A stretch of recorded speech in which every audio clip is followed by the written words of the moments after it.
Welcome back to BCHS JROTC. I'm your host, Gary Ownbey, as we look at another big segment and part of Bradley Central High School, and that's the ROTC program here, being joined by Colonel Chris Ingle, who's in charge of that and oversees all the good stuff back there. Colonel, let's introduce yourself to the folks out there who may not know you. All the kids at Bradley, of course, know you, but what is your background before you came into Bradley to take over the program here? I'm Lieutenant Colonel Chris Ingle. I actually got my start in junior ROTC in high school at East Ridge. Really? Yeah. Okay. Found out I had I was pretty good at it. Yep. Learned to shoot. Was very good at it. Eventually made company commander, rifle team commander. It got me a scholarship to college at UTC. About 5 years later, I walked out of there with a commission as a second lieutenant, electrical engineer. Went on active duty for 20 plus years and was trying to figure out what I wanted to do after that.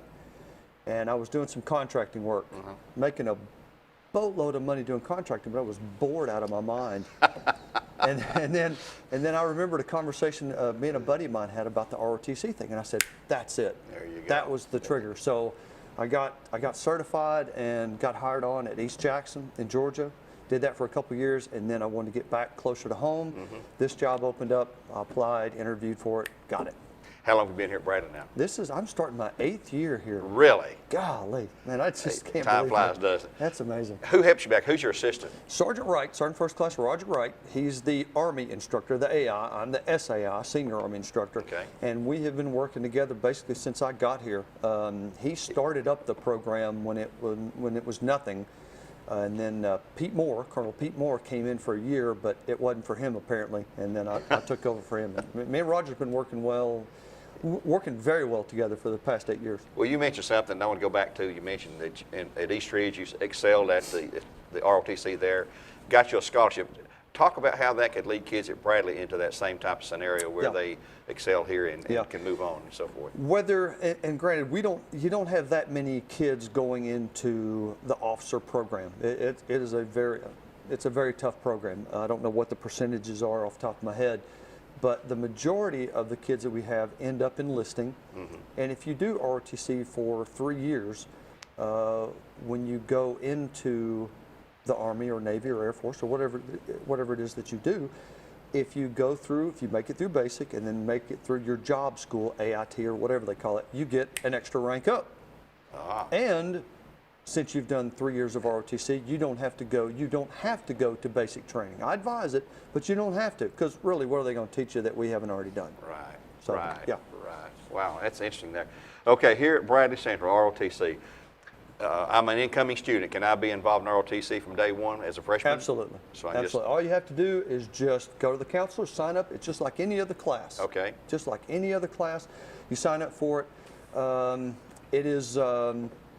It's tough, though. I'll be straight up honest with you. It is. It's not for everyone. No, right? it's not. I mean, we're going to put you in leadership positions. The first thing we're going to do is we're going to put you in a followership position and see if you can follow others.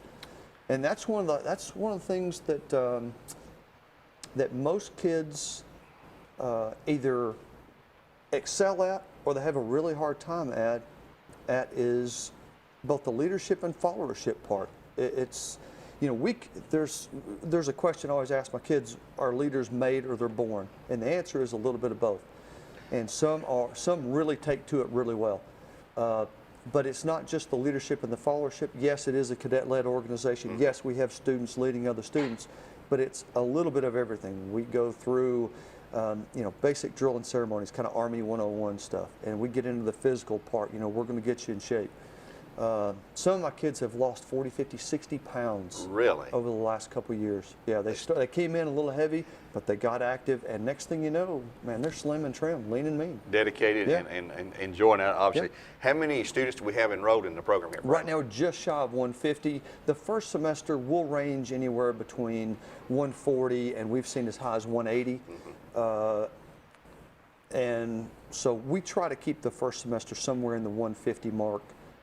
Second semester, we make some big cuts. The folks that just can't do it or don't want to do it or whatever. And normally second semester, we drop somewhere in the 110 to the 120 range. And that's the thing about the program. We literally cut. It's very, very, very hard to make it from a freshman to a senior, because we literally have to cut half the kids every year.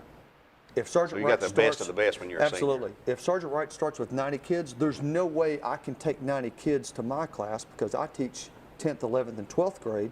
So by the end of 3 years, I'd have 270 students. That's just impossible. Right. So literally, half of his kids will make it to mine, and then half of those 10th graders will make it to 11th grade. And normally, we only graduate somewhere between 10 to 15 seniors. It's that hard. Tip of the spear gets pretty sharp. Wow. Yeah. My goodness. I didn't realize that. Yeah. I know back here in the gymnasium, near where your offices are at and all the ROTC things take place at the classrooms, there's a lot of trophy cases filled with a lot of trophies. And talk to us about some of the competitions that you guys attend and how you do there as well. We did not have a single trophy when I got. Now, granted, they had just kind of started the program. It had been in existence for a couple of years, but there wasn't a single trophy.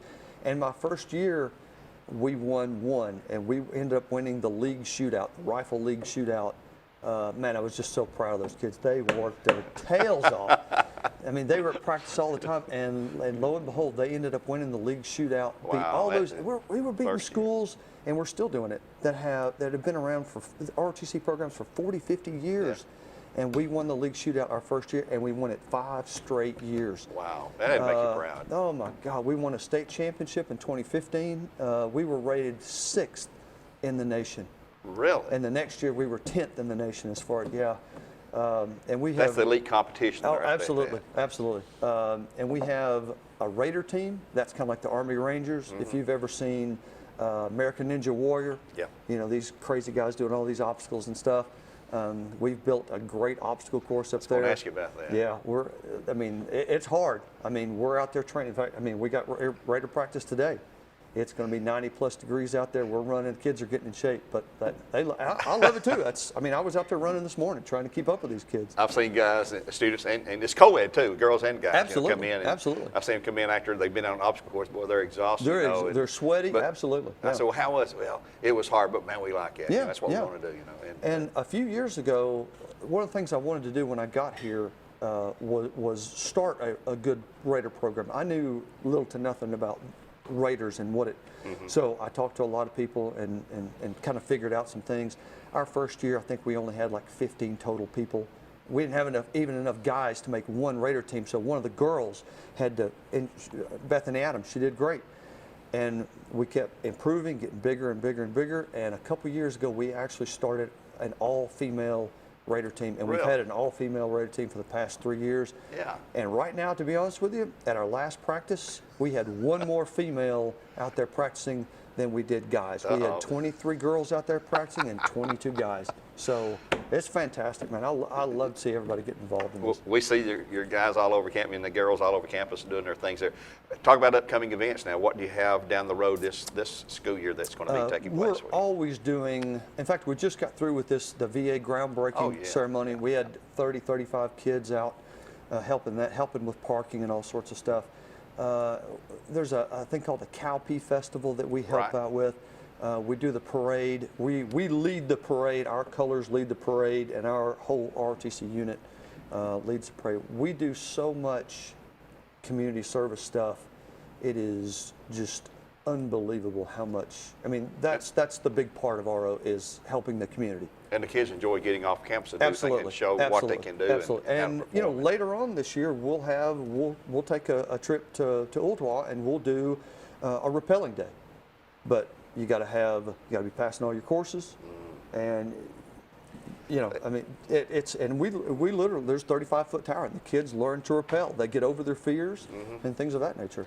Well, I say being in a disciplined environment like that should, for the most part, help the kids in the grades, academically, and other classes. Absolutely. Because, hey, I can do this through the ROTC. You know, I'm strong enough, got the mental, you know, stability and stuff, and the strength to do that. That's got to sort of roll over into the academic world. Absolutely. We try to. That's one of the first things that we stress is academics. In fact, on the syllabus, it says if you want to stay in the ROTC program, here are the things that you need to do. We want you to make A's and B's. We want you to be on a special team, either it's Raider, Rifle, Drill, Color Guard, or Saber team. No ISS issues. We don't want you getting in trouble. No morals issues. Stop this sexting stuff going on. You know, we don't want to see any of that stuff. You know, we want you to participate in the program. You know, we want you to help out with some fundraising stuff and things of that nature. Biggest thing we want to do, we want kids to get involved, period. We want you not to sit at home on the couch eating Twinkies and donuts thinking of all the trouble you can, you know, get involved. Yeah. We have so many things. We talked about the community service stuff. The first part of the season is our Raider season, and we've got a Raider meet. We're actually hosting Cleveland. They're coming here for kind of a tune-up match. And then we've got the state championship at Saudi on the 21st, and then we have numerous events after that. And early September, we'll crank up rifle as well. And all of a sudden, you know, we'll start shooting. And then we get into drill, and then we get into color guard. And the final thing at the end of the year is we have a saber team, and that's to honor our seniors when they go through the arch for our military ball. That's their last honor. Well, it's impressive when on uniform day, which is what day of the week is? It varies. Moves. Normally we try to do Wednesday or Thursday, but yeah. I see the students in the hallways and the girls who normally have this long hair cascading down. We got the hair all neat up in a bun. And I have to do a double take. Say, is that really her that I think it is? And it looks really, really cool. I think. And you're also the color guard for the football games at home here. Yes, and things yes, like we do. That. We do. Like I said, we do a bunch of stuff. Yeah. You know, for the school as well. We help out with the orientation days. You know, with all the new kids coming here, a lot of times they'll ask us to lead them around. Yeah. We help out with the color guard. You know, we do the color guard for the football games. Sergeant Wright primarily handles that. For graduation, you know, we have the color guard. So yeah, that's one of the big time high visibility things that's got to be. In fact, you know, when we first started school, we had the color guard come out at the church, you know, post the colors and, you know, salute. So yeah, it's a big high vis. It's an honor to be in the color guard. I'm saying it is. Too. It's big time. Yeah, only the best get in there. And if I'm a student who stays in ROTC all 4 years, and I get to that small senior group, you know, that you put through the works, and I survived, I'm in shape and all that, what can I expect later on in college? I mean, if I go to college or ROTC or into the military as a career, I mean, that's a great career. Yeah, people, it can be. People don't know it can be. what you've been missing out there. Do we have students that are involved in the career of military careers right now after they've left Bradley that you know of? In fact, I had several kids as juniors go to their basic training. Gavin Sewell just got back. In fact, he just did his basic training, and like I said, if they enlist and they go through this, they'll get an extra rank, which means more money. And if you do well at RO and you want to put in your application for college ROTC or West Point, Annapolis Air Force Academy, I mean, that's a big seller to them, is that, okay, I know they know what they're doing. I know they know all the drill and ceremonies. I know they know all the military disciplines. They probably can shoot, they can run, they're in good shape. They know, and they can compete at the highest levels with these guys. And probably have the integrity and character that's been instilled in them. Absolutely. Like I said, that's, my goodness. I mean, I cannot, when I think back of all the things that I did, ROTC was the #1 thing that got me here. Just the fact that they paid for all my schooling. They gave me a stipend every month to live off of, a little bit of money here and there. And it's got nuts now. They give these kids $500 a month. I got $100. They give these kids $500. If they're on scholarship, they get $500 a month stipend for food, gas, insurance, whatever they want. For a full-blown scholarship. And literally, I walked out of college with an electrical engineer's degree and not a dime of debt. And a job waiting on me. What more could you ask for? It was fantastic. It was the biggest decision and the best decision I ever made. 20-something years later, I retired as a lieutenant colonel. I get my, I belong, we call it the check of the month club. Yeah. I get my retirement every month. Just go to Uncle Sam. It was phenomenal. I cannot begin to tell you how big of a decision that was for me. Yeah. Well, Lieutenant Colonel, we appreciate you being here today. Thanks for your time. Glad you got to explain things to our listening audience and our video audience. This will be on BCHS TV. Any other thoughts you got in regard to the program here? No, just thanks for having me. We don't get a chance to do this very often to, That's why we wanted to do talk it. to you guys. So yeah, appreciate you having me. I want to publicize you. That's Lieutenant Colonel Chris Ingle, Bradley Central High School Director, Love the ring, by the way. ROTC. That's gorgeous. Look at That's a that. state championship That's ring awesome, right man. Good stuff. And for BCHS TV, this is your host, Gary Ownbey, saying so long, God bless, and go Bears.